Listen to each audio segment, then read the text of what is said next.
I was just tightening a loose tap on the cruiser's galley sink when my son-in-law Brad let out a scoff that could curdle maple syrup. "Honestly, Doug," he drawled, "did you really think a handyman was needed on this kind of vessel? Bit out of your league, aren't we?" He always spoke to me like I was a charity case, some old coot just scraping by on a government pension, renting a fancy boat for a day to feel important. I met his gaze, and with a slow, deliberate smile said, "Funny you should say that, Brad. This is my boat." The color drained from his face faster than a loony down a storm drain. You wouldn't believe what happened next. The late afternoon sun glittered off the polished brass fittings, splashing gold across the pristine deck like spilled change. I stood by the railing of the maple leaf hands behind my back, watching my family make their way down the gangway towards me. The Oakville harbor spread out around us, a dense forest of masts, swaying gently in the late spring breeze. My heart was thumping a drum solo against my ribs. Months of quiet planning had led to this very moment. Brad was the first to step aboard, his fancy leather shoes clicking a rhythm against the warm teak deck. His gaze swept the length of the cruiser, taking in the gleaming chrome, the plush leather seating tucked under the bimini, the state-of-the-art navigation gear winking from the helm. His jaw actually slackened for a second, just a flicker before that familiar condescending smirk snapped back into place. "Well, well now, Doug," he drawled, running a manicured hand along the butter-soft leather of the main cabin seating. "Seriously, how on earth did you pull off this floating palace, Doug? Not Dad, not Pops, just Doug, always Doug, delivered with that particular bite that made my own name sound like an insult." The words stung like a mosquito bite in August. Chloe stepped onto the deck, next her designer tote clutched tight against her chest. She glanced around nervously, a pink flush creeping up her neck. "Dad," she started, her voice hushed, "please tell me you didn't. Drain your entire pension fund for this." It was that familiar mortified tone I'd come to expect. "It's truly lovely, Mr. Thompson," Emily said softly, Ethan nodding his agreement beside her as they stepped aboard. "Thanks for the invite," Brad said, already exploring the cockpit, his fingers tracing the control panel as if he were taking inventory. "This navigation system alone probably costs more than most folks pull in over a year." He chuckled, but there wasn't a speck of warmth in it. "Good grief, Doug, what were you thinking, playing big-shot yachty at your age?" My chest felt like it was in a vice. I'd envisioned this reveal 100 times, picturing Chloe's genuine delight, her eye lighting up. Instead, I watched her pick at her purse strap, meticulously avoiding my gaze. I just thought it would be a nice way for us all to spend some time together. I managed my voice even though a squall was brewing inside me. "Time together on this, your retirement crisis." Brad pried open a storage locker, peering inside like a customs agent inspecting contraband. "Look, I get it, Dad. You want to feel like a big shot, but this is just a bit much.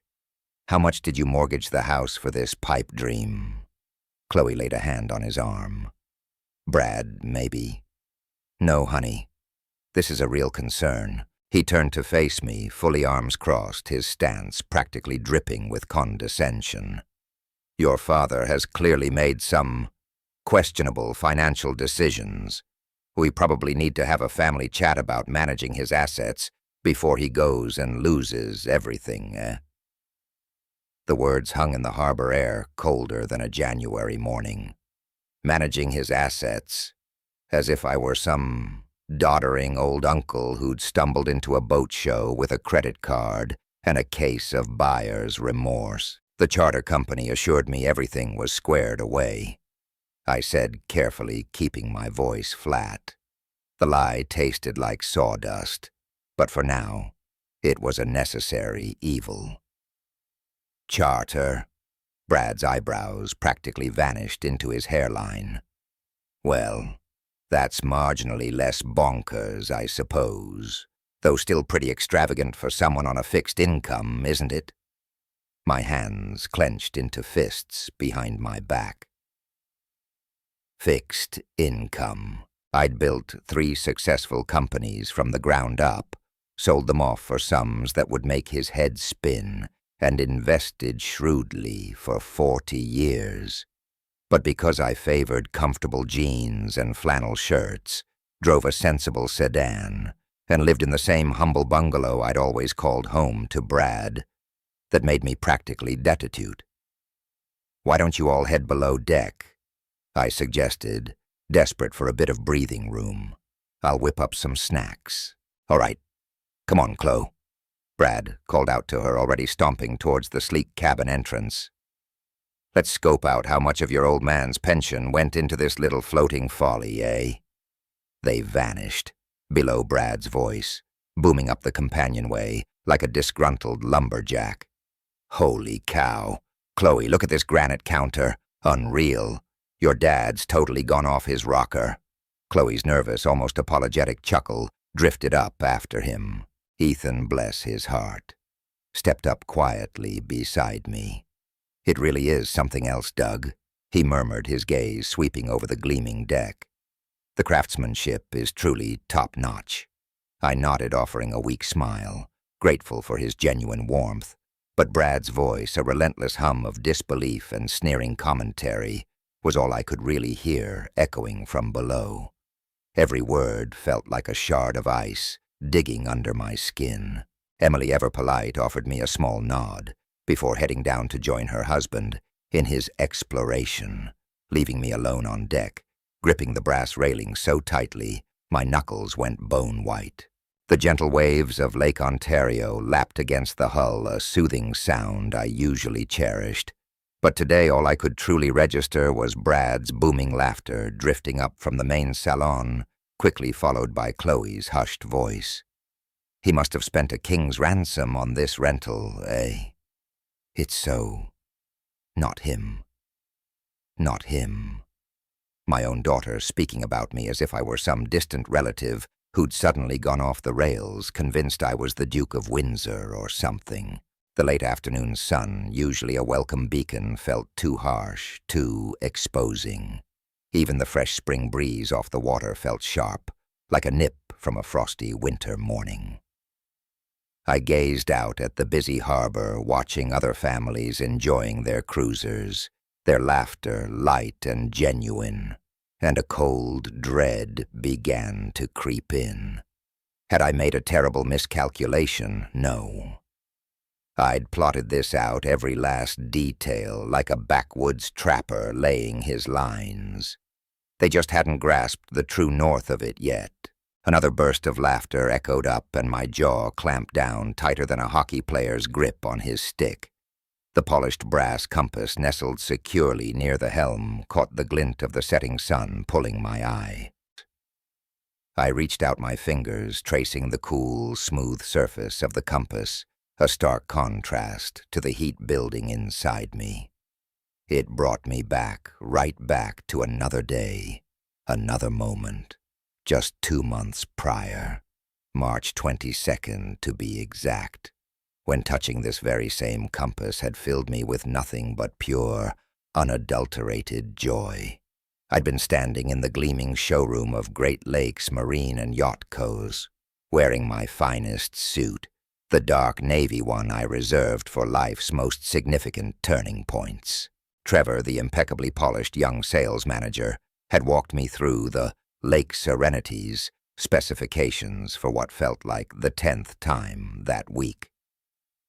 The master stateroom boasts a king-sized berth and a private ensuite. Mr. Thompson, Trevor explained, his voice a perfect blend of professional charm and genuine enthusiasm. And the forward cabin features twin bunks that cleverly convert into a queen, absolutely ideal for family getaways. I'd nodded, a quiet smile playing on my lips, already picturing Brad and Chloe's stunned faces when they discovered their own plush quarters. The cruiser itself, 42 feet of pristine fiberglass and gleaming chrome, shimmered under the showroom lights, like a jewel. My hand had instinctively returned to that brass compass, my mind already drifting to days on the water, teaching future grandkids how to find their way by the Northern Star. "And you're absolutely certain about these financing terms?" I'd asked, a hint of feigned uncertainty in my voice, though my mind was firmly made up. The bank draft for a cool $2.8 million was tucked securely in my blazer's inner pocket, drawn from an offshore account Brad wouldn't even begin to fathom existed. "Oh, absolutely, Mr. Thompson." Trevor had beamed his smile as bright as fresh snow. "Full payment today means we can fast-track delivery right after the final safety inspection and registration. Your family is truly going to be blown away by this incredible surprise." My family. The thought had bloomed in my mind the previous month, right around Chloe's birthday. She'd mentioned almost offhand how much she missed our old fishing trips on the lake, the quiet hours, casting lines, just us.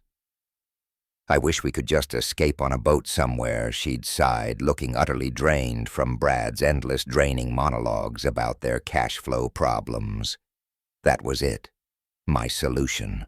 This wasn't just a boat.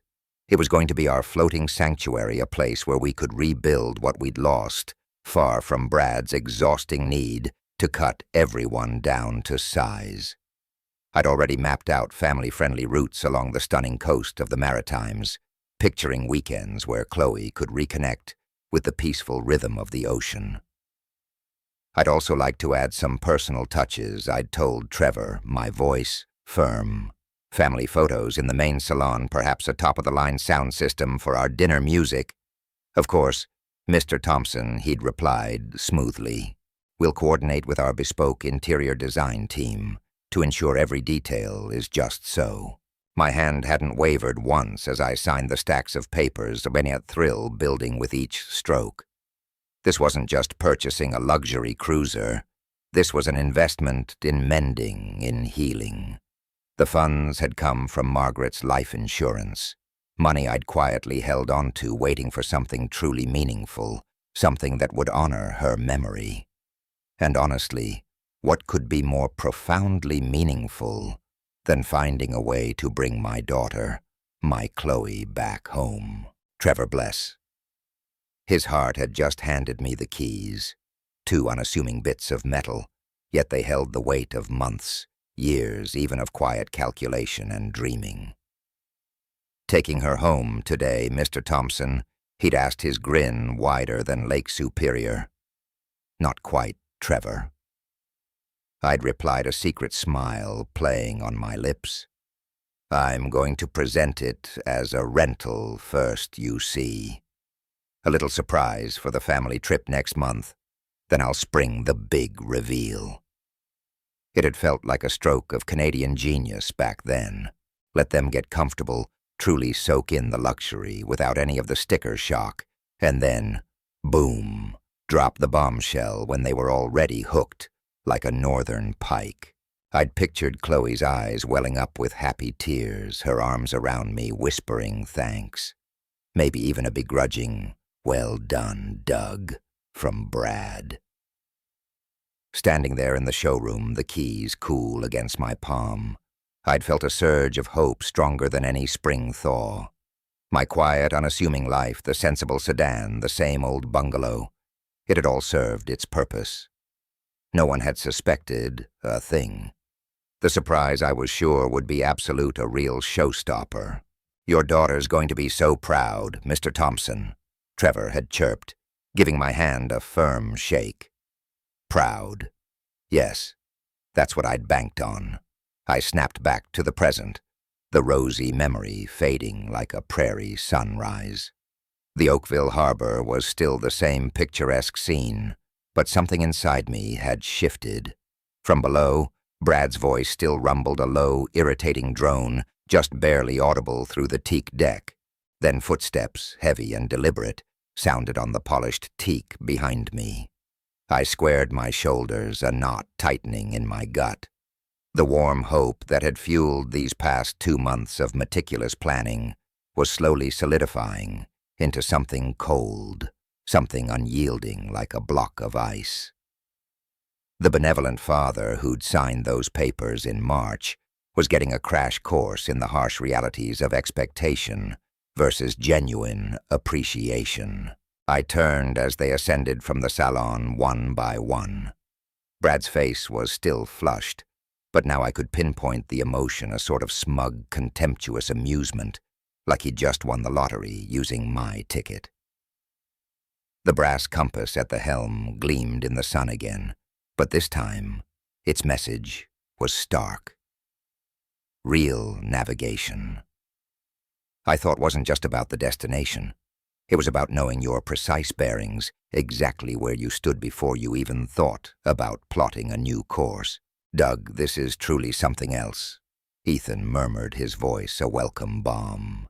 He emerged from the companionway, his eyes wide with a genuine, unforced admiration, his weathered hands tracing the curve of the polished maple railing. "The craftsmanship.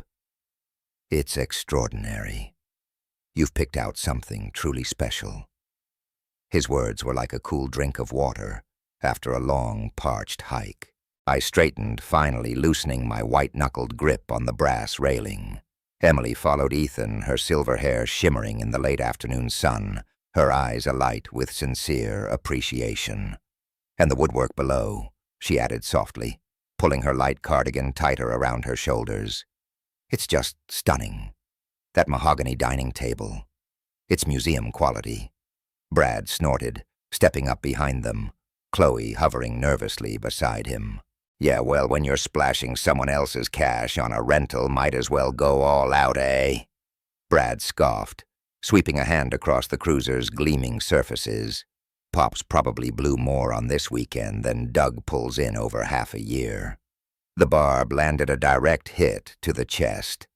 Ethan stiffened almost imperceptibly, and Emily's kind smile flickered a tiny glitch in her composure. Chloe let out that brittle, nervous laugh I'd come to dread a harsh sound against the gentle lapping of the Lake Ontario waves. Brad Ethan began his voice low, but his son was already moving past them, his fingers tracing the chrome fittings like he was inspecting inventory for a garage sale. "I mean, check out this sound system." Brad rattled on, tapping buttons on the high-tech entertainment console. "Absolutely state-of-the-art. The rental company probably nickel and dimes you for every little bell and whistle, eh? What's this little jaunt setting you back?" "Doug, $2,000 for the weekend." "3." My jaw tightened, a muscle jumping in my cheek. 3,000 wouldn't even cover the monthly dock fees, let alone the fuel for a proper cruise. "It's beautiful," Dad Chloe offered, but her voice was laced with that familiar mortified embarrassment. "Though maybe next time we could do something a bit more practical. More practical. Like a round of mini-golf or a buffet dinner at some roadside chain restaurant," I figured. Something perfectly suited for her financially struggling old man, the one who supposedly couldn't afford much more than a Tim Hortons double-double. "Should we head below for lunch?" Then I managed my voice flat, holding the squall in my chest at bay. "I've got some Canadian back bacon sliders and poutine waiting." Lunch on the yacht. Brad clapped his hands together with a sneering theatrical flourish. "Living it up, eh, Pops?" Ethan's brow furrowed a silent apology in his eyes as we headed for the main salon's entrance. I took the lead, descending the few steps into the cabin, the polished maple dining table, crafted right here in Ontario, reflecting the warm glow of the overhead lights. Every detail was meticulously set, the delicate bone china, the gleaming crystal, the silver cutlery laid out just so. This was it. Everything I'd envisioned to make this moment unforgettable. "Oh my goodness," Emily whispered, her eyes widening as she took in the elegant table setting. "Doug, this is absolutely beautiful. You've gone to such trouble." "No trouble at all," I replied, pulling out the chairs. Emily settled gracefully while Chloe perched nervously like a robin on a branch on the edge of her seat. Brad, meanwhile, was already at the built-in bar, his gaze sweeping over it with that familiar glint of pure avarice. "Fully stocked, premium brands," he muttered, picking up a bottle of single malt scotch, scrutinizing the label like a customs agent. "Holy smokes, this bottle alone probably costs more than most folks' mortgage payments for a month." "Brad," Ethan set his voice a low warning. "What, I'm just appreciating the finer things in life." Brad retorted, his grin as sharp as an icicle. "Not everyone gets to play big shot for a long weekend, do they?" The words hung in the air, cold as a January wind. Emily fumbled with her napkin, her eyes casting an apologetic glance my way, while Ethan's disapproval of his son was as clear as a fresh-cut logging road. Chloe's face was beet red, torn between loyalty to her husband and a desperate urge to apologize for him. I served the meal moving like a lumberjack on autopilot, perfectly grilled salmon from the Pacific, a medley of roasted root vegetables and a crisp white wine that certainly cost more than Brad's wildest imaginings. Each plate was set down with painstaking care, but my mind was miles away back in the Great Lakes Marine showroom, recalling Trevor's earnest encouragement and the naive, foolish hope that this grand gesture, this vessel of dreams, might finally bridge the growing chasm between my daughter and me. "This is absolutely delicious, Doug." Ethan offered, his voice a calm harbor in the brewing storm, clearly trying to restore some semblance of civility. "Dad always was a good cook," Chloe murmured almost to herself. "Yeah, well, when you've got all day and nothing better to do," Brad drawled, his voice dripping with condescension as he sawed at his salmon. "Retirement must be just dandy, eh? No responsibilities, no pressure to provide for anyone." My fork trembled, a barely perceptible tremor in my hand. No pressure to provide.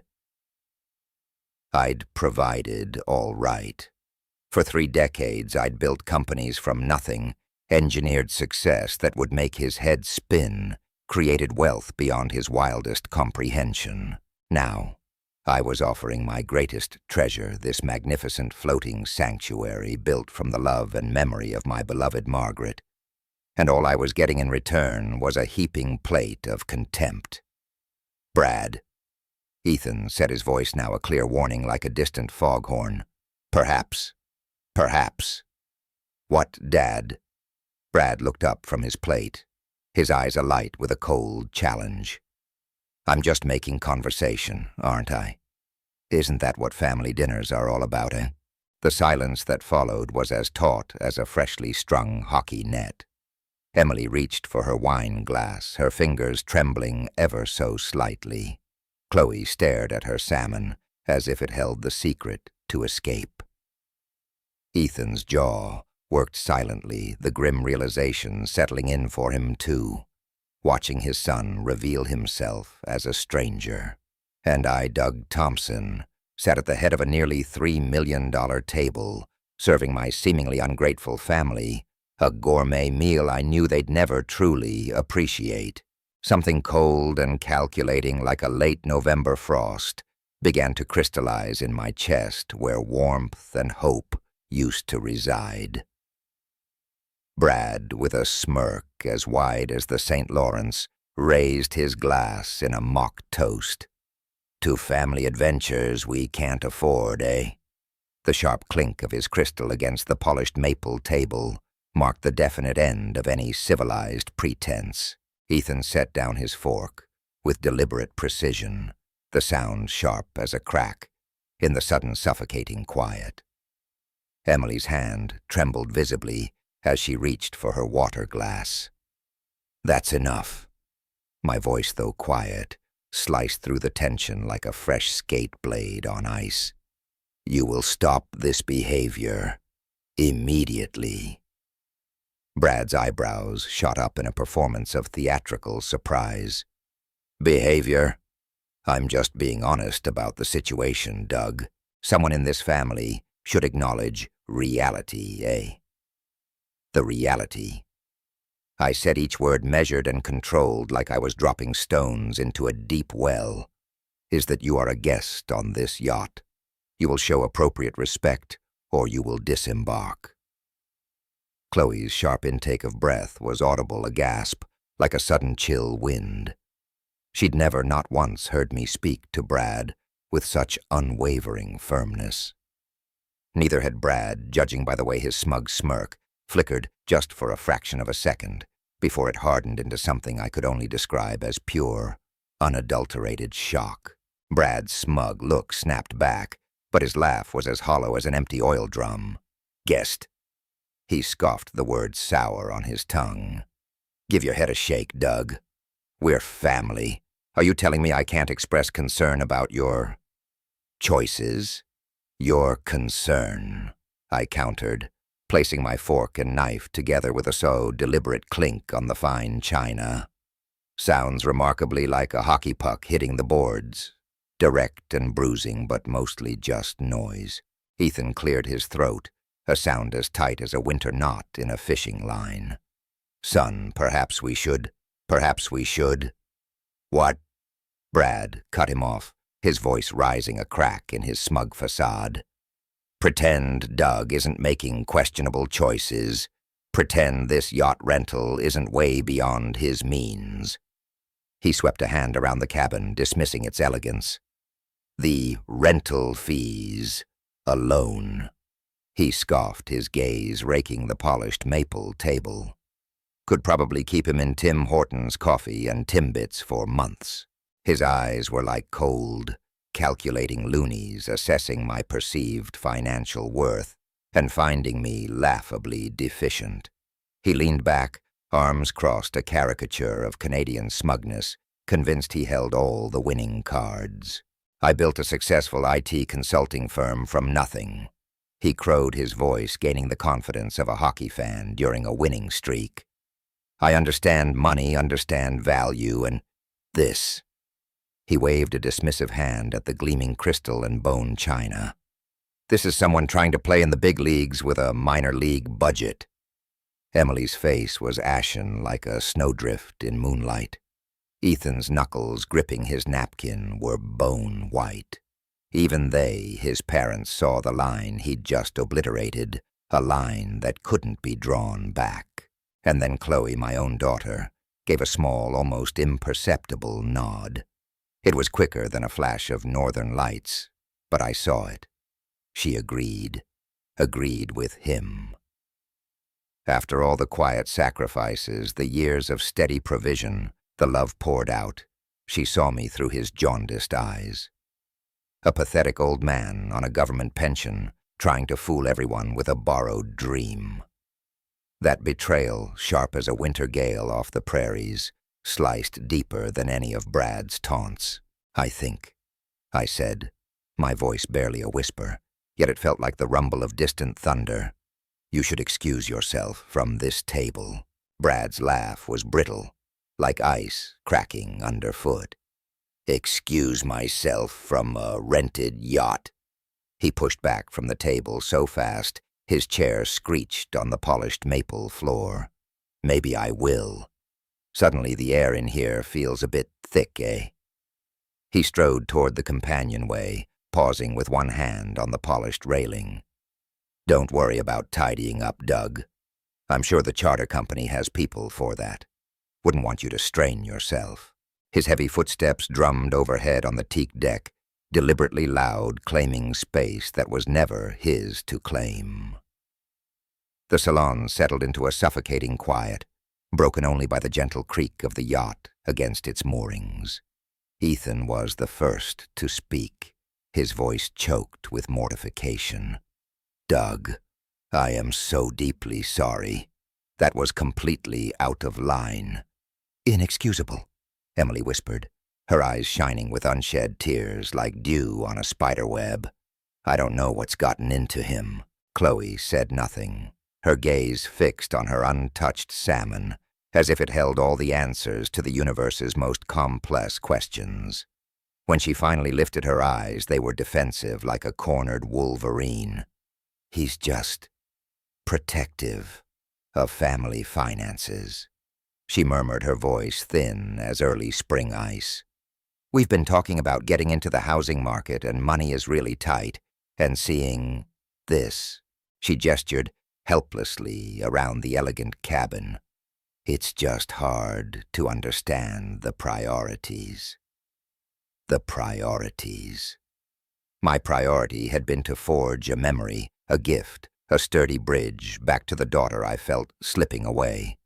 Her priority was to prop up her husband's flimsy illusions of financial prowess and unshakable superiority. I rose slowly, my hands steady, as I began gathering plates despite the tectonic shift rumbling through my core. Of course, I understand completely. I said, my voice flat as a frozen lake. But I understood more than she could ever fathom. I understood that my father's heart, overflowing with generosity, had been hopelessly naive. That love, pure as fresh maple syrup, wasn't enough to melt away ingrained contempt. That true respect couldn't be purchased with any gift, no matter how grand. And I also understood with a chilling clarity that Brad had just made the gravest, most regrettable mistake of his entire life. From the deck above, the distinct sounds of cabinet doors opening and closing echoed down. Brad poking into corners he had no business accessing, making himself completely at home on what he still presumed was just someone else's fancy rental. The irony would have been laugh out loud, funny, a real Canadian chuckle, if it hadn't been so infuriatingly painful. I'll just tidy up, I said, stacking plates with the mechanical precision of a grizzled lumberjack.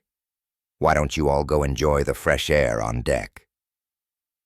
As they filed out, leaving me alone with the exquisite ruins of my painstakingly planned meal, I allowed myself one moment of pure frosty fury. That was when I started plotting like a trapper, setting new lines. Brad thought he was playing a high-stakes poker game, holding all the aces, but he was about to learn he'd bet on the wrong hand. His heavy bootfalls faded above us, each one thudding with a self-satisfied swagger. I kept stacking the exquisite china with a quiet resolve, but my thoughts were spinning like a snow tire on black ice. That glint in his eyes as he'd pushed away from the table, I'd seen it countless times back in the boardrooms when some upstart executive finally realized they'd been checkmated by an old guard.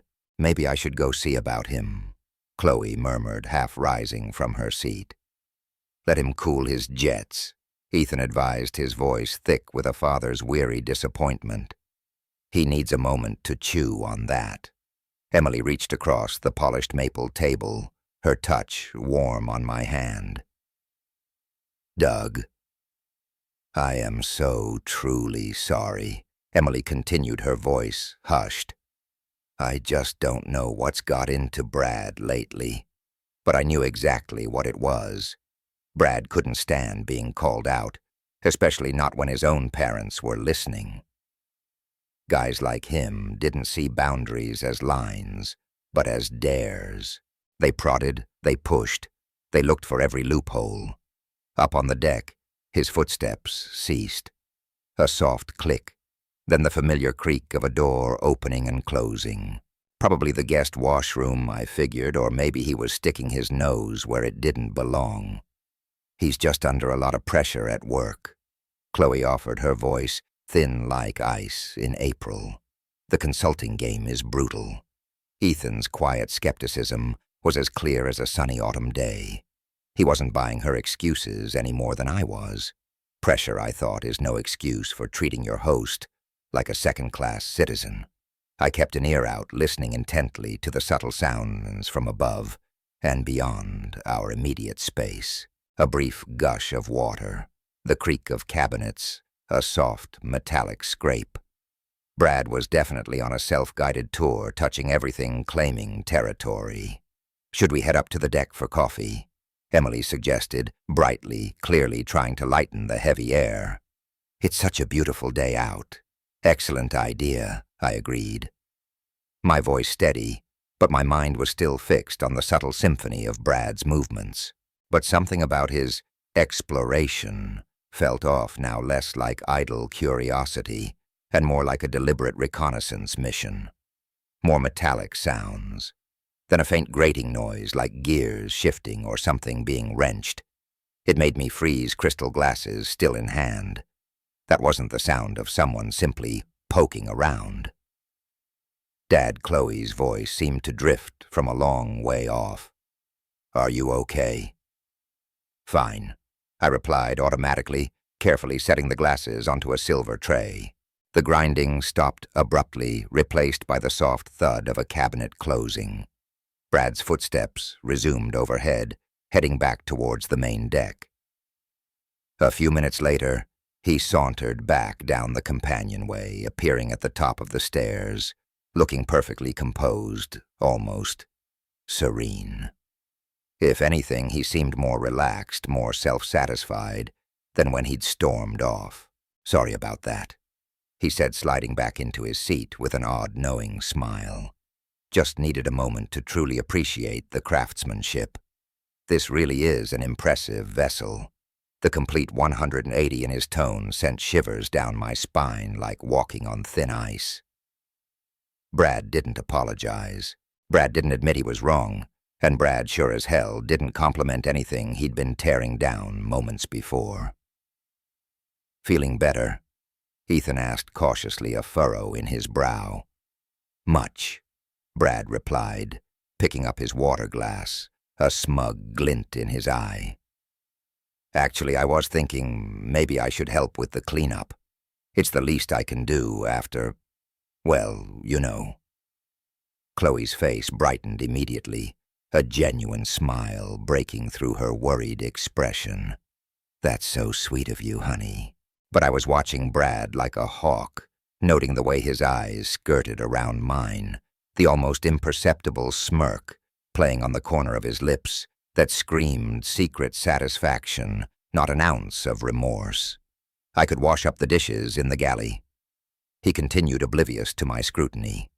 "Get familiar with the boat's systems. Might be helpful if we run into any problems." Problems. The word hung in the cabin air, thick and acrid, like the smell of a forest fire on the horizon. "That's very thoughtful, Brad," Emily said, her tone still warm, but I could hear the hint of surprise. Thoughtful Brad offering to help with boat chores was as rare as a loon calling in downtown Toronto. But there he sat, the picture of a reformed boy. His behavior was radiating enough false humility to make a politician blush. I rose slowly, every fiber of my being screaming like a banshee in a blizzard that something was terribly wrong. "You know what?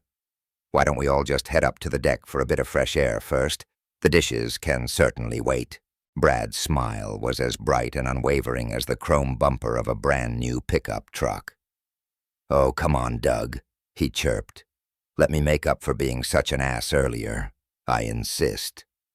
He was already on the move, practically skipping towards the galley. And just like a moth to a flickering porch light, I found myself following him, pulled by a horrible, sickening certainty that I was about to walk right into the middle of whatever those metallic sounds had signified. "See?" Brad called out cheerfully from the galley, his voice hitting that false chipper note I was starting to recognize as his tell, like a specific bird call in the bush. "Everything's perfectly—" "Oh." The word dropped from his lips like a loony down a storm drain, heavy and sudden. "Oh, what?" Chloe asked, her voice laced with the usual worry as she moved to join him. I was already stepping past her, a cold dread settling in my gut, sharp as a winter morning's first breath. Brad stood by the galley sink, his hand frozen on the faucet handle, water gushing from the tap in an uncontrolled torrent, splashing into the polished basin. "It seems to be stuck," he announced, tugging at the handle with exaggerated effort, like a lumberjack trying to pull out a stubborn stump. Won't turn off properly. Must be one of those quirky old boat problems, eh? But my eyes weren't on his theatrics.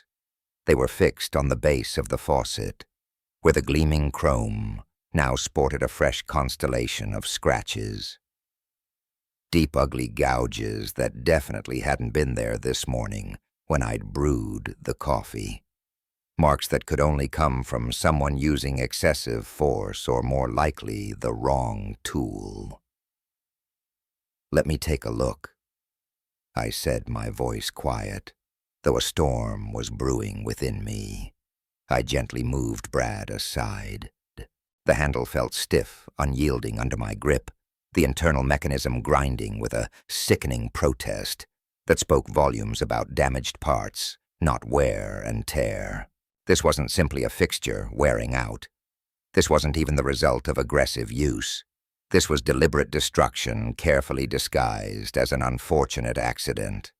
"Probably just needs some WD-40, Brad suggested helpfully, his voice oozing innocent concern. "These marine fixtures take a real beating, don't they?"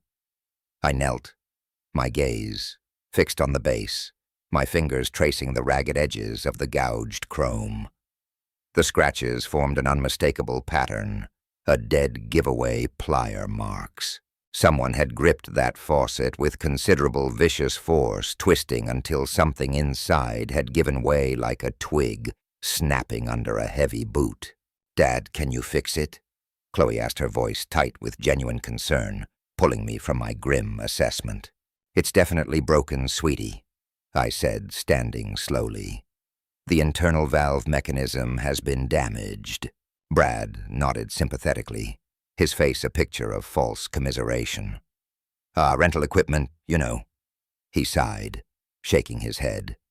"Probably gets rough treatment from previous guests. Good thing it happened now instead of in the middle of the night, eh?" The casualness of his explanation, the way he immediately shifted the blame to imaginary previous renters, confirmed everything I already knew. This wasn't an accident. But confronting him here in front of everyone would only achieve one thing, a full-blown scene, a public spectacle I wasn't ready for. "I should contact the marina," I said carefully, my voice flat as a frozen lake. "See about getting a repair technician out here on a Saturday." Brad shook his head, a slight, almost imperceptible smirk playing on his lips. "Good luck with that, Doug. You might be stuck with it for the whole weekend."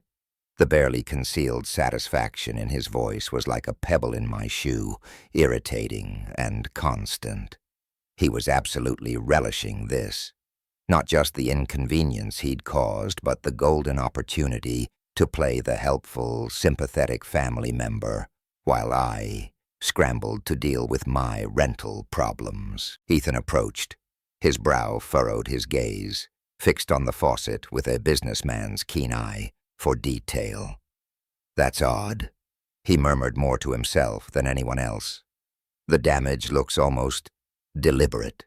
Brad's smile, however, never wavered, as steadfast as a lighthouse beacon. "Salt air is murder on these fittings, Ethan," he chimed in too quickly. "Probably been corroding for months." But Ethan was frowning, now his engineer's background, making him see exactly what Brad so desperately hoped to hide. "Doug, this looks like tool marks." Ethan pressed his finger, tracing a particularly deep gouge. "See these here? Could be from previous repair attempts," Brad suggested, his voice smooth as polished ice. "You know how it is. Someone tries to fix something themselves, makes it worse." The lie rolled off his tongue so smoothly, so naturally, that for a fleeting moment I almost admired its sheer audacity. Brad was betting everything that his word as a family member would carry more weight than the glaring physical evidence. He was betting that no one would seriously consider the possibility that he might deliberately sabotage his host's property.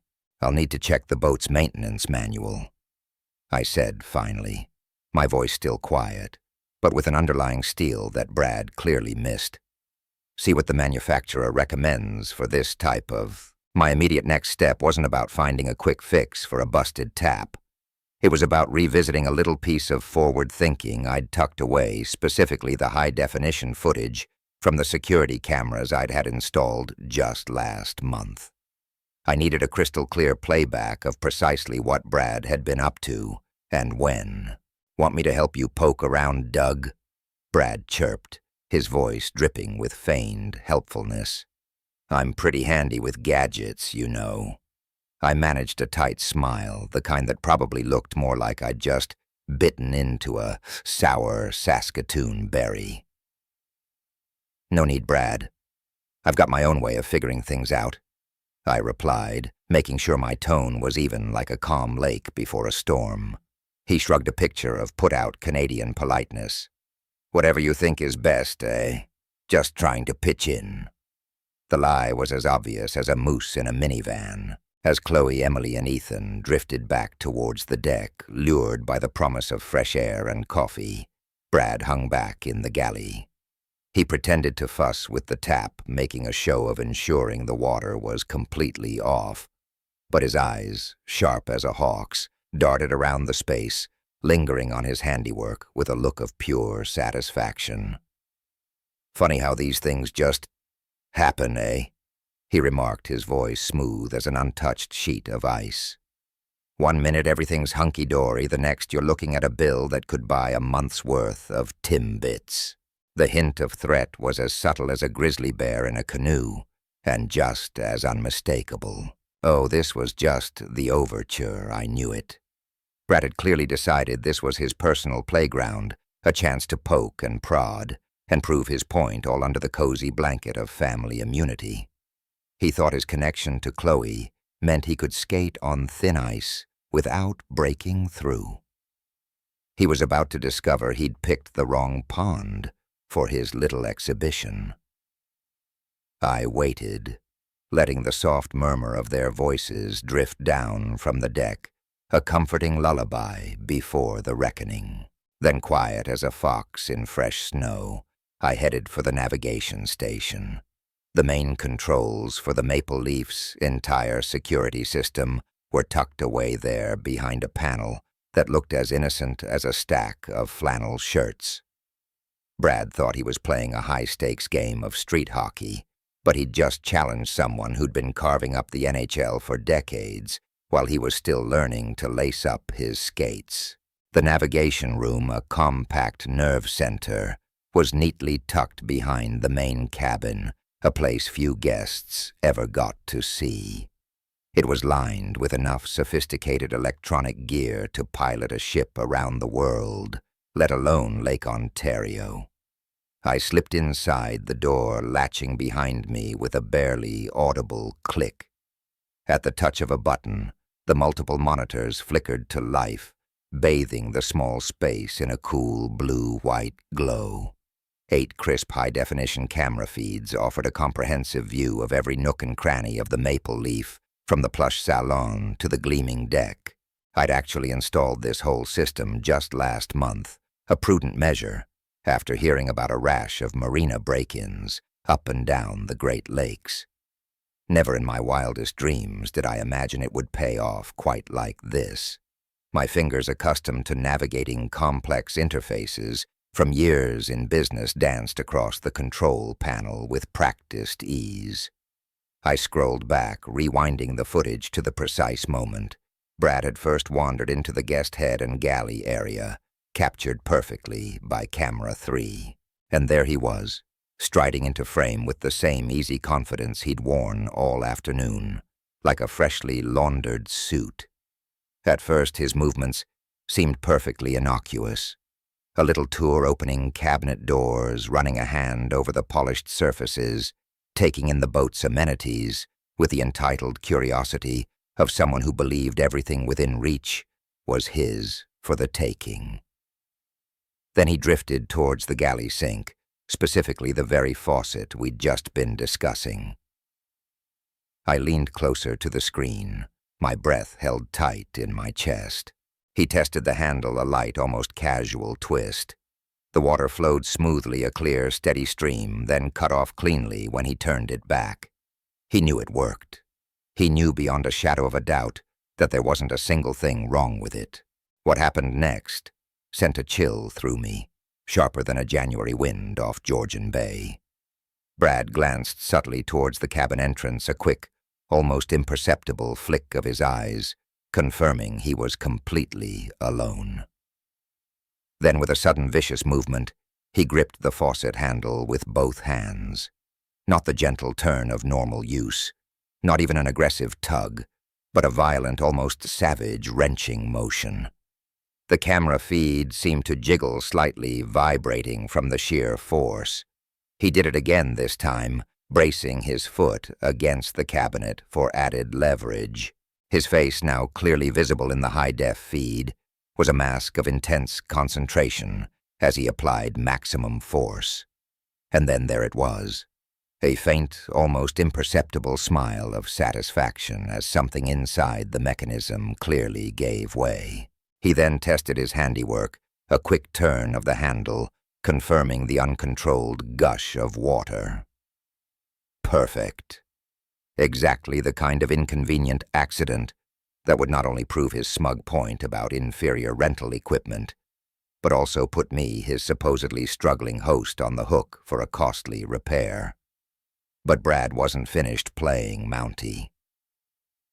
Camera 4, covering the entire galley, picked him up next, methodically opening drawers, searching until he found a dish towel. He carefully wiped away any minute metal shavings that might have resulted from his forced entry, then even ran his finger along the base of the faucet, a meticulous search for any lingering evidence of his little act of vandalism.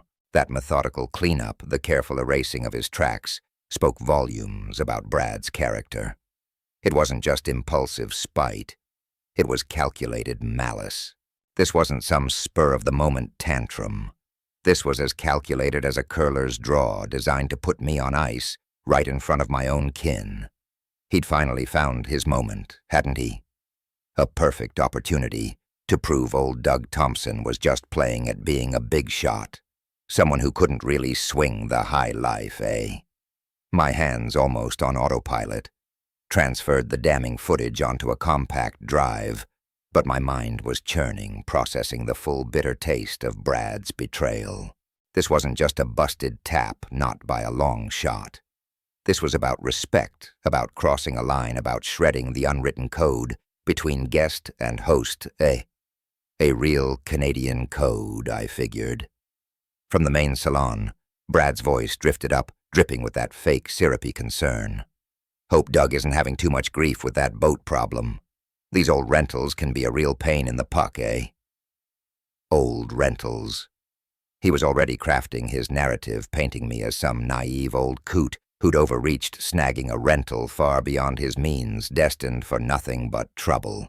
The irony would have been laugh-out-loud funny if it hadn't been a knife twist. I thumbed the little drive from its slot, slipping it into my pocket. It felt surprisingly heavy, a solid chunk of undeniable proof. The kind of evidence that didn't just suggest, but declared. Then Brad's voice, a little too loud, bounced down the companionway. Maybe I should go check on him, offer to help. The sheer falseness of his concern made my teeth grind hard. Help. Oh, he wanted to help, all right. Help himself to a ringside seat as I fumbled with the mess he'd engineered. I powered down the screens, letting the cool dark of the navigation room settle around me.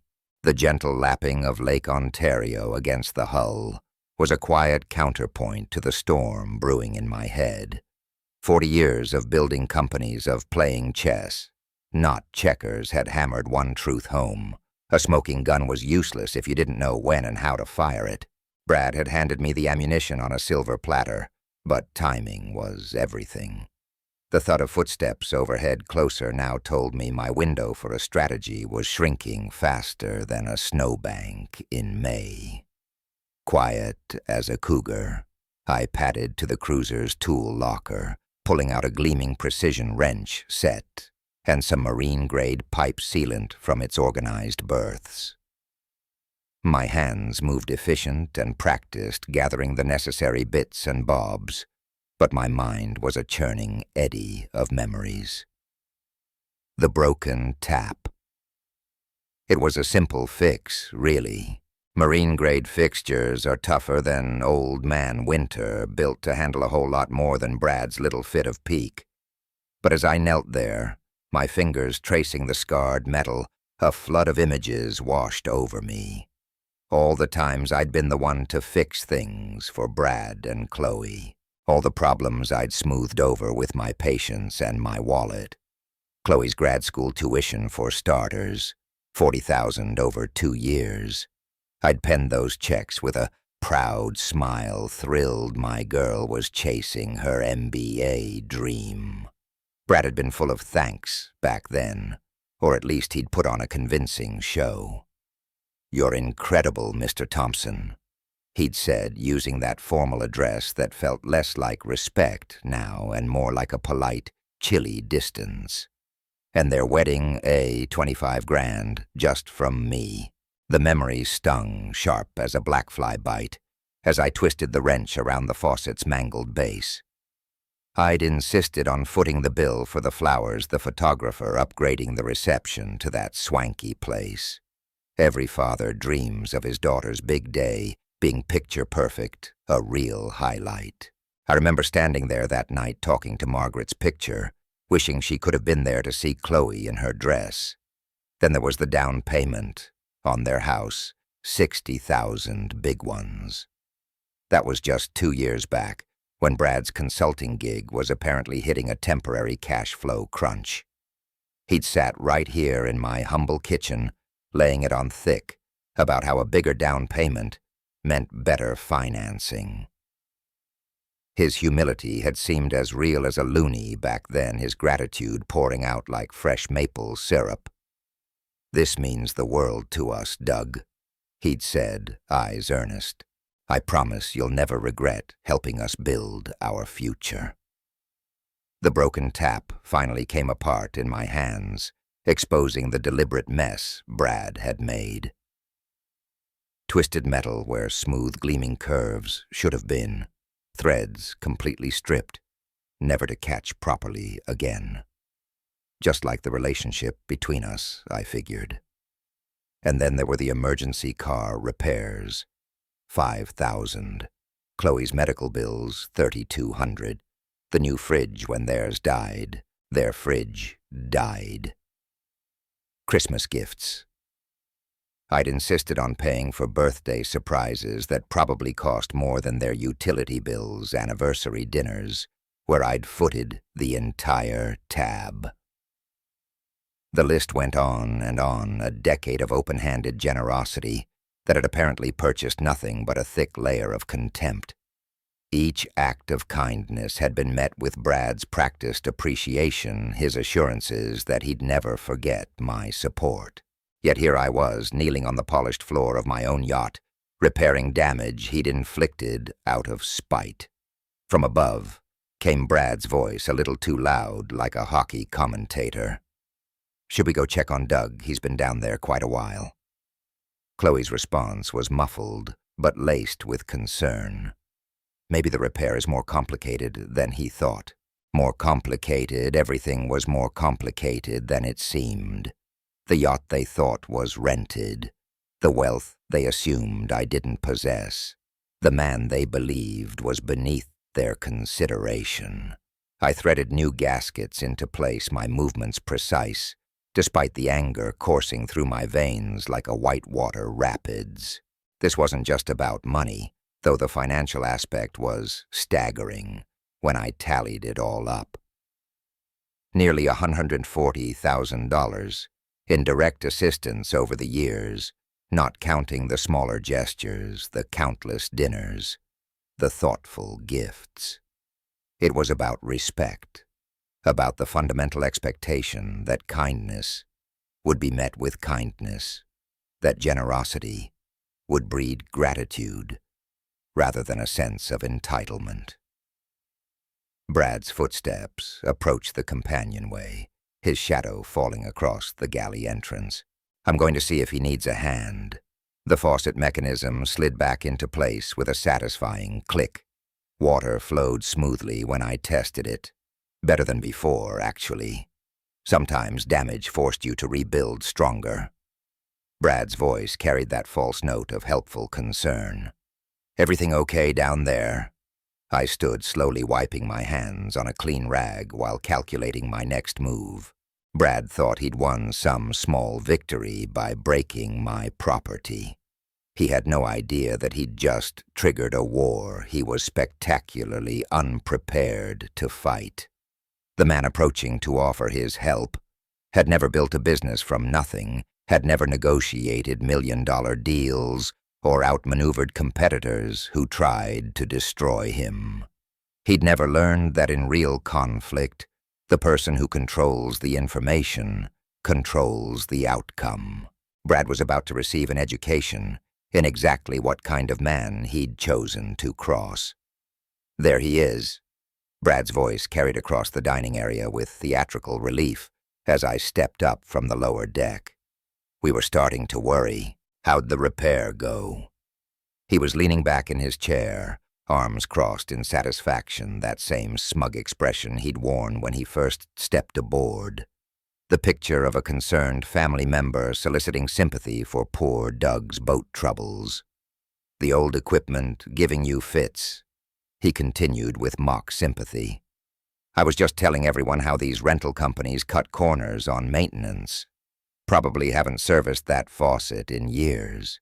I set my tablet on the polished maple dining table with deliberate precision, watching Brad's face as I pulled out a chair. Actually, Brad, I'd like to ask you something specific about that faucet. Me? His eyebrows shot up in theatrical innocence. I'm no plumber. Doug, though I did notice the fixture looked pretty corroded when I washed my hands earlier.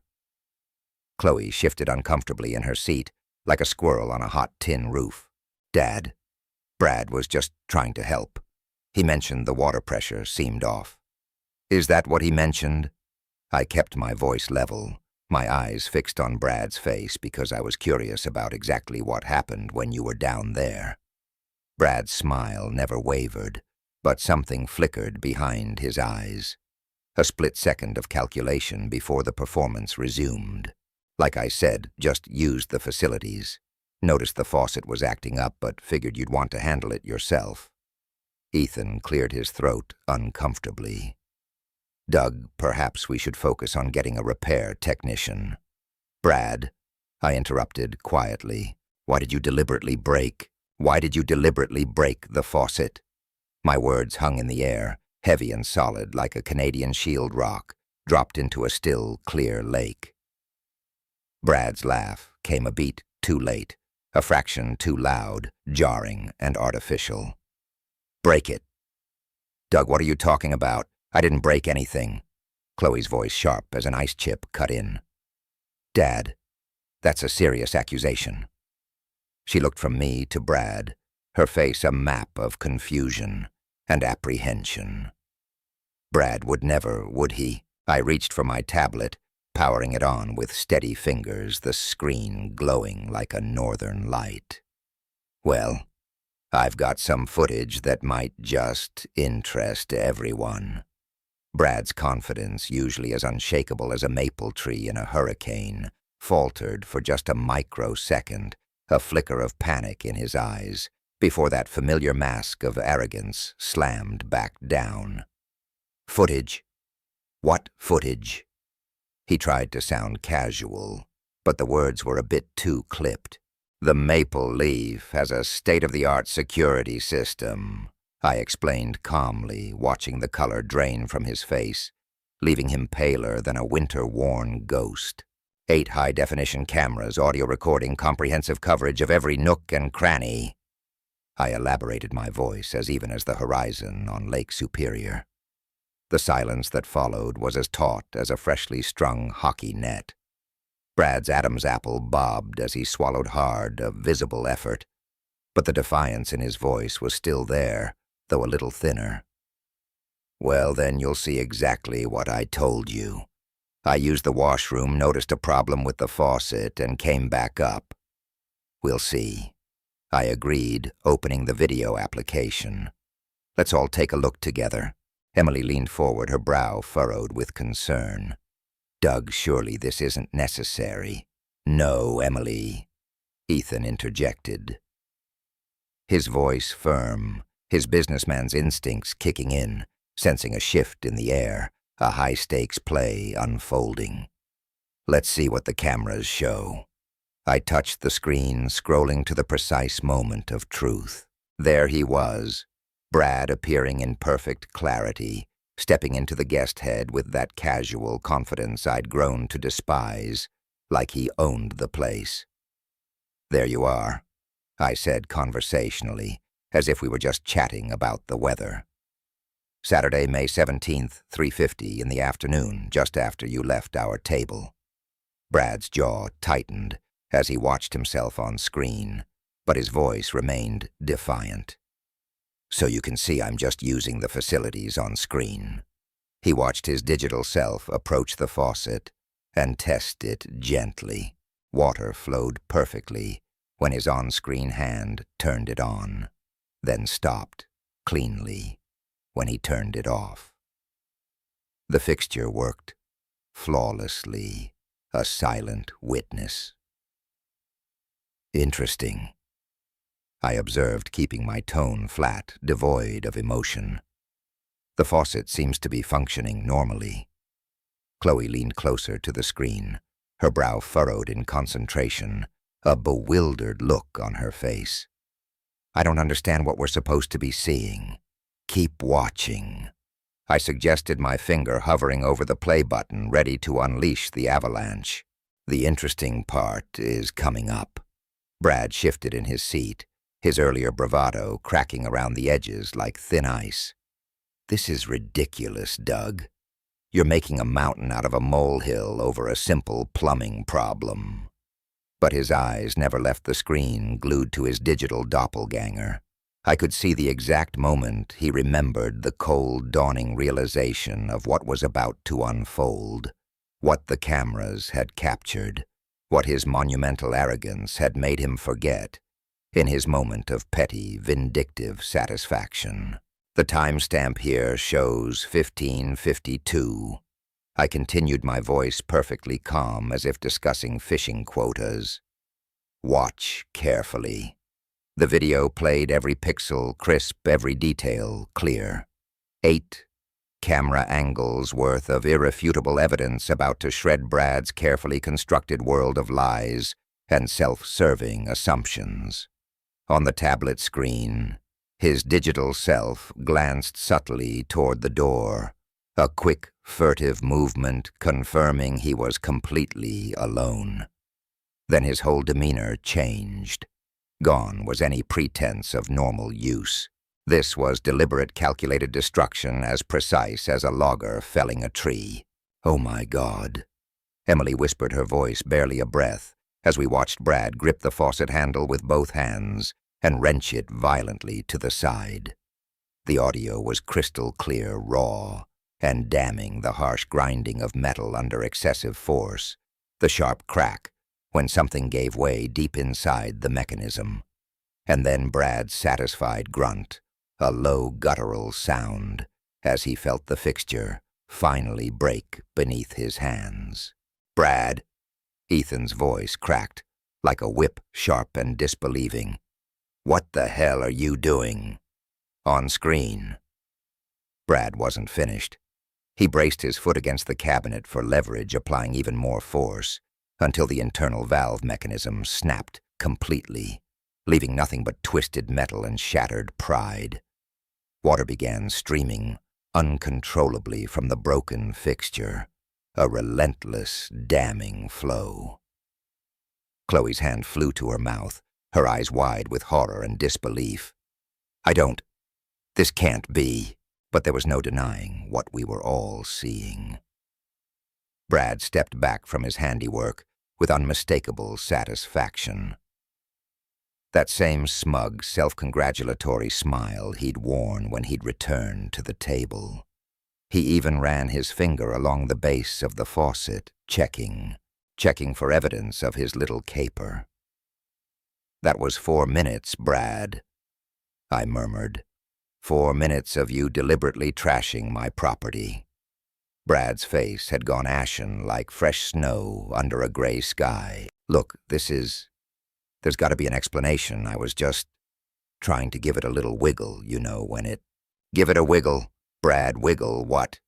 Ethan's voice was deadly quiet, cutting through the cabin air like a winter wind. "The footage clearly shows that tap was working perfectly good as new right before you laid your hands on it." On screen, Brad was meticulously wiping away tiny metallic shards with a dish towel, methodically polishing away the evidence of his little act of vandalism. "You even packed your own cleanup crew." I observed, my voice drier than a prairie summer. Very thoughtful. Chloe was staring at the screen, her face a mix of shock and utter bewilderment. "Brad, what on earth? Why would you—" "This is Dad's rental. He'll be on the hook for the repairs." The irony of her trying to shield me, her old man, from footing the bill for damage to my own yacht would have been hilarious if I wasn't so utterly disgusted. Brad's carefully constructed mask of bravado had finally shattered like a brittle ice sculpture. It's not what it looks like. Okay, I was just trying to help out, and it just broke. And then I panicked, all right. Panicked, Brad." Ethan leaned forward, his voice heavy with a profound disappointment that was palpable. "Son, we just watched you, clear as a bell, deliberately trash someone else's property. There's no accident here, no misunderstanding. It was a choice." Emily was dabbing at her eyes with her napkin, tears welling up. "Doug," she whispered, "I am so utterly ashamed. I don't even know what to say." Brad, ever the opportunist, made one last desperate grab for an out. "The faucet was obviously faulty, defective.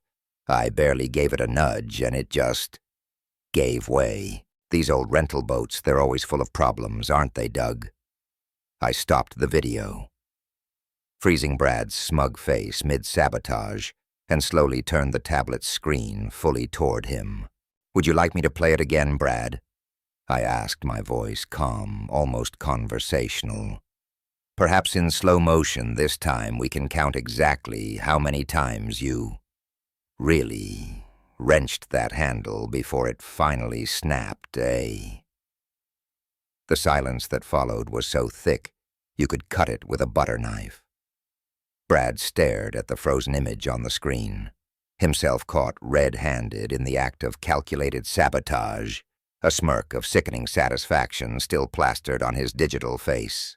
"I think," Ethan said slowly, his voice thick with a profound, almost heartbreaking disgust, "we need to have a very serious talk about this, Brad. Immediately."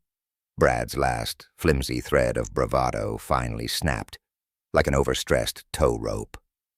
"Fine. Yes, I broke the damn faucet, all right."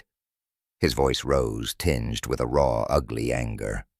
"But can you blame me, eh? Doug's been parading around here all day like some big-shot yacht club mogul, throwing money around on rentals he clearly can't afford, trying to make the rest of us feel like Saltime schnooks." The bitter admission hung in the air, thick and suffocating, like exhaust fumes in a crowded garage. Even Brad seemed taken aback that the truth had finally violently burst out of him. Chloe was staring at her husband, her eyes wide with a dawning horror, as if she was seeing a complete stranger. You did this on purpose, to hurt my father, to teach him a lesson about living within his means." Brad shot back, his true ugly nature finally laid bare for all to see. "About not pretending to be something he's not, eh? About getting real." And just like that, he'd handed me the perfect opening, wrapped up with a little red bow. I calmly closed the tablet, The screen going dark, and then for the first time all day, I allowed a slow, unhurried smile to spread across my face. "Well, Brad," I said quietly, my voice as smooth as fresh ice. "Speaking of pretending to be something you're not, I think it's high time we had a little chat about exactly what you don't know about this situation." Brad's hands were visibly shaking as he leaned forward in his chair, scrambling to salvage some shred of his rapidly diminishing dignity. "Look, Doug, maybe I got a little carried away, all right, but it's just a minor repair on a rental boat. These things happen, eh? Just a minor repair on a rental boat." The words hung in the air, charged and heavy, like the promise of a coming thunderstorm. "You're absolutely right, Brad," I said quietly, my gaze never leaving his rapidly paling face. "This is about understanding what kind of person deliberately vandalizes someone else's property for sport, Brad." "Vandalizes?" Brad's voice cracked, like a twig underfoot. "Come on, Doug, that's a pretty harsh word. I was frustrated. Maybe I used a little too much force, but let's keep this in perspective. We're talking about a weekend rental here, not a national monument, eh?" Ethan shifted uncomfortably in his seat, his gaze fixed on his son. "Son, we all saw the video. There's no excuse for—" "Dad, please." Brad's entire facade was crumbling now, dissolving like a snow fort in a spring thaw. "Look, I made a mistake, okay? But Doug's acting like I burned down his cottage. It's just a rented yacht. The charter company's insurance will cover it.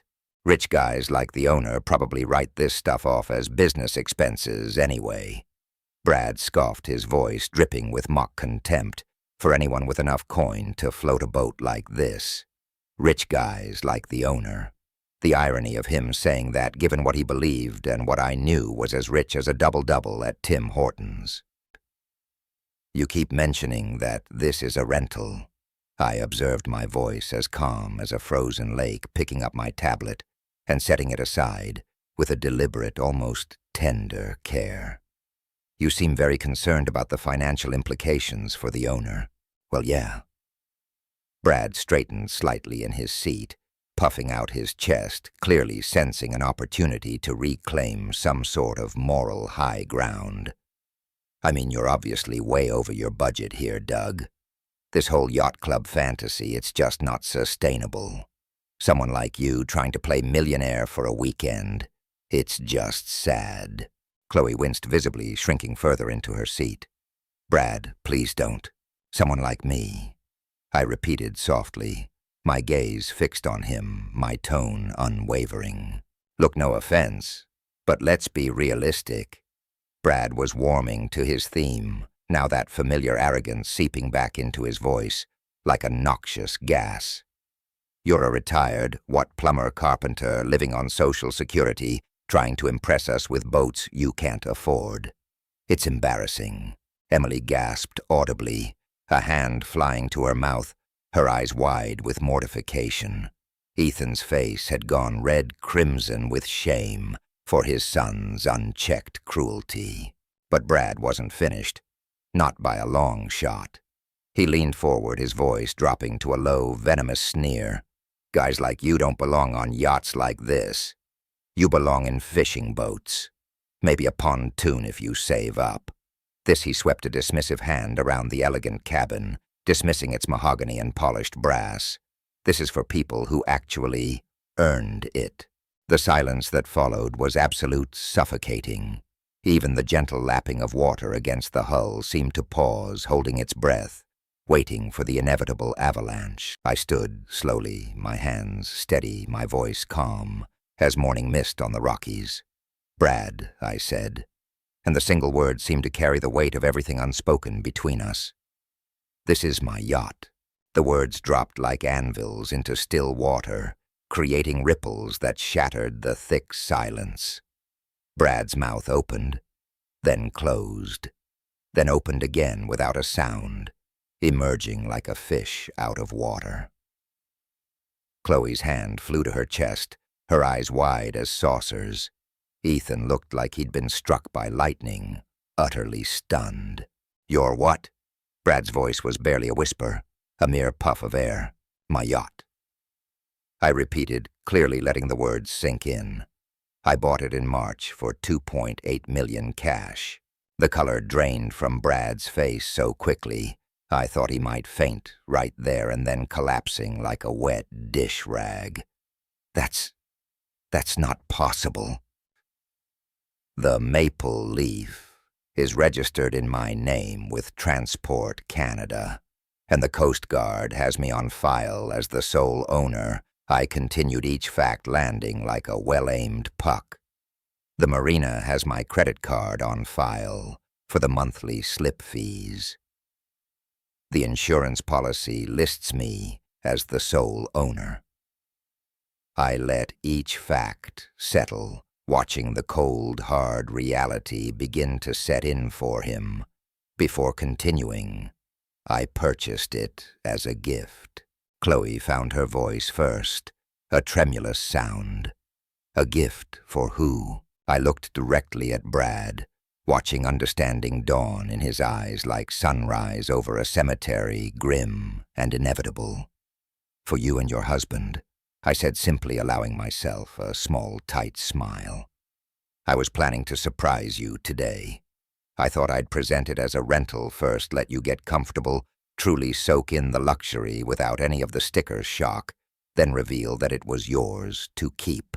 The sound Chloe made was somewhere between a sob and a gasp, a heartbroken little noise. Brad had gone completely white, his mouth working soundlessly, unable to form a single word. $2.8 million, Ethan said slowly, his voice thick with dawning horror, the numbers clicking into place in his sharp businessman's mind. Plus another $140,000 in direct financial support over the years, I added conversationally, as if discussing the weather. "Graduate school, your wedding, the down payment on your house, various emergencies. I kept careful records." Brad finally found his voice, a strangled croak. We had no idea." "No," I agreed, my voice flat, devoid of warmth. "You had no idea that the plumber you've been mocking all afternoon was planning to give you a yacht worth more than most people's houses." The irony settled over the cabin like a thick, inescapable fog, choking the air with its bitter truth. Brad had spent the entire day sabotaging and mocking the very man who'd intended to make him a millionaire. Emily whispered, tears starting in her eyes, trailing down her cheeks like melting snow. "We're so sorry." But I was still looking at Brad, watching him process the full devastating magnitude of what his arrogance and petty spite had cost him. I corrected gently, my voice cutting through the heavy air. "Was planning to give you a yacht." Brad's face went through a spectrum of emotions faster than a prairie storm. Shock, disbelief, a desperate calculation, and finally unadulterated panic as the full implications hit him like a hockey puck to the chest. "Wait," he said, lurching forward in his chair, suddenly desperate. "You said was planning. That doesn't mean... I mean, we can work this out right now that I understand the situation." "Now that you understand the situation," I repeated quietly, letting his words hang in the air like icicles. "What exactly do you understand, Brad?" He swallowed hard, his eyes darting around the table, finally meeting mine. "That I made a terrible mistake. I had no idea this was your yacht, Doug. If I'd known..." Brad's voice trailed off, a pathetic, desperate plea. "If you'd known I owned it," I finished for him, my voice flat like a calm expanse of Lake Huron. "You would have treated me with respect, wouldn't you? But since you thought I was just some old coot renting a fancy boat and playing above my station, then disrespect was perfectly acceptable, eh?" Brad's mouth opened and closed, much like a fish trying to gulp air on a fishing dock. Beside him, Chloe was staring at her hands, the truth finally settling in. making her choices clear, stark as a winter landscape.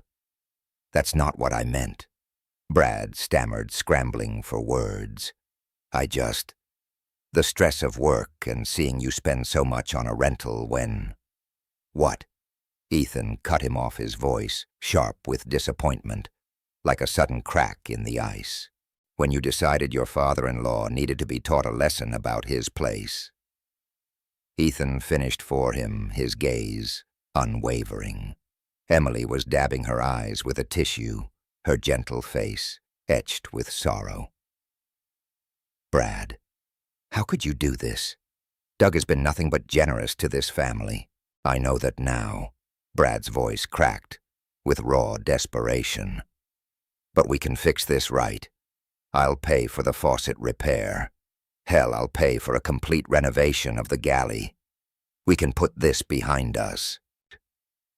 I walked to the yacht's large window, looking out at the peaceful Oakville harbor, where other families were enjoying their cruisers, their laughter light and genuine, with no shadow of sabotage or disrespect clouding their afternoon.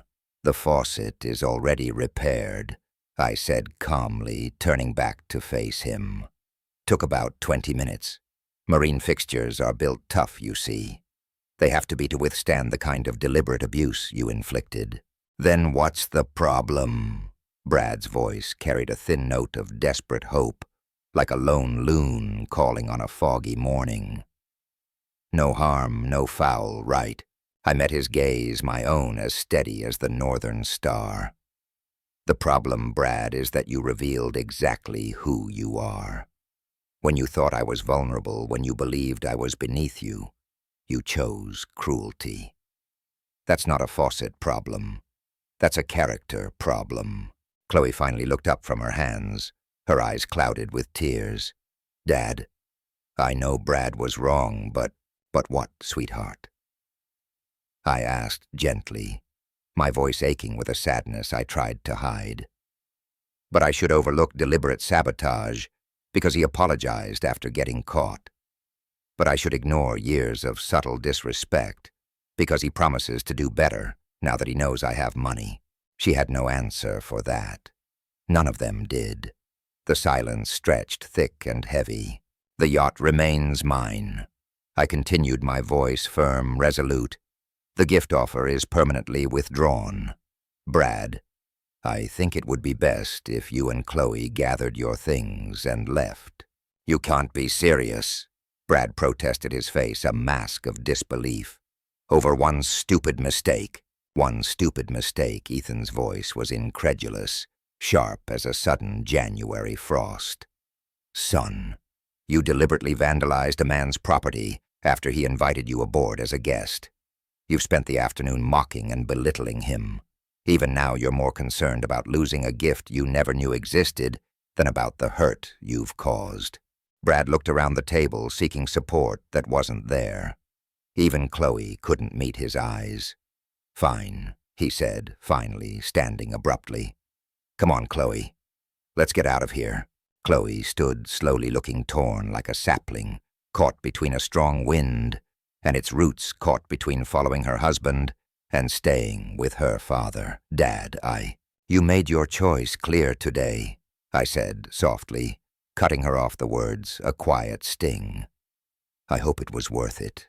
As Brad and Chloe gathered their belongings and headed toward the gangway, Ethan approached me, his shoulders slumped. "Doug, I can't begin to express how ashamed I am of my son's behavior. If you'd prefer us to leave as well." "Absolutely not," I said firmly, reaching out to place a hand on his arm. "You and Emily have shown nothing but respect and grace. Please stay. Let's enjoy the rest of this beautiful afternoon as it was meant to be enjoyed." Through the window, I watched Brad and Chloe walking down the dock toward the parking area, Brad gesticulating angrily, his face red, while Chloe walked in silence, head bowed. They looked small against the backdrop of the harbor, diminished by their own choices, like two lone figures against a vast, indifferent, Canadian landscape. Emily joined Ethan and me at the window, her hand finding mine. "Do you think they'll be all right?" she murmured, her voice laced with concern. "Brad will land on his feet," I said, sighing my gaze on the retreating figures. "Men like him always do. As for Chloe, well, she'll have to decide whether she wants to build a life with someone who destroys bridges out of spite." Ethan, bless his heart, poured 3 generous splashes of that lovely Niagara Peninsula Chardonnay into our glasses. He raised his, a quiet strength in his eyes. "To character," he murmured, and Emily and I, our voices, soft and in sync, echoed his words. "To character."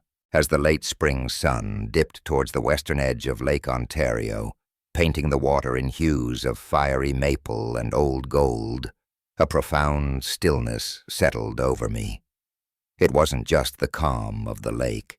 It was a peace I hadn't felt in years, deep down to my bones. Justice, I realized, wasn't always about grand pronouncements or drawn-out court battles.